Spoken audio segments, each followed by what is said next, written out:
আপনার কত আছে, কততে আছে?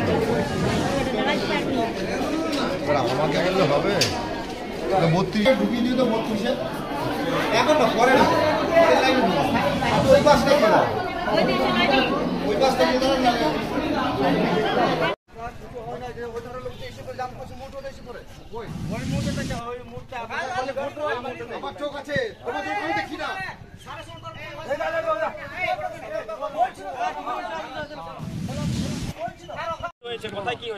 আমাদের বড়া অঞ্চলে সমস্ত শান্তিপূর্ণভাবে ভোট হওয়া চাই, সেটা আমরা চাই, আর কিছু চাই না। আর আমার একটা পোলিং এজেন্ট 32 নম্বর পোলিং এজেন্ট বাবু কর্মকারকে এখান থেকে টেনে নিয়ে যায় মারধর করে। তৃণমূলের লোক 32 নম্বর বুথে পোলিং এজেন্ট আর 27 নম্বর বুথে 27 নম্বর বুথের পোলিং এজেন্টকে বার করে দেয়।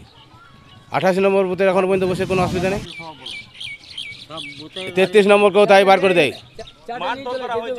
হ্যাঁ, মারধর করা হয়েছে বাবু কর্মকারকে। তৃণমূলের লোক, গুন্ডা বাহিনী। পোলিং এজেন্ট, ভারতীয় জনতা পার্টির।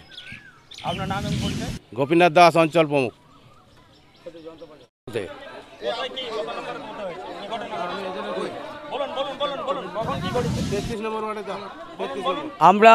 আমি গেলাম সকালে, আমার ফর্মটা জমা নিল, সব কিছু করলো, বসতেও দিয়েছিল।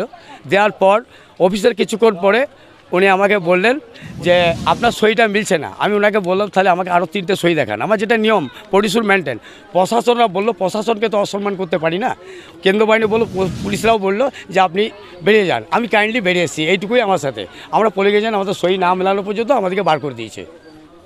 আচ্ছা, যে একটা অভিযোগ আপনারা করছিলেন আপনাদেরকে বের করে দেওয়া হয়েছে, প্রিজাইডিং অফিসারই বার করলো। প্রিজাইডিং অফিসারই কেন্দ্র বাহিনীকে বললো আমার 29 নম্বর বুথ। আর ডাক আরও বুথের গেলা ডাক। এটা বড় অঞ্চল। আমার নাম স্বপন দাস। আমার পরিচয় স্বপন দাস। আমি ভারতীয় জনতা পার্টির জেনারেল সেক্রেটারি। আপনি পোলিং এজেন্ট ছিলেন? আমি পোলিং এজেন্ট ছিলাম আমার বুথে।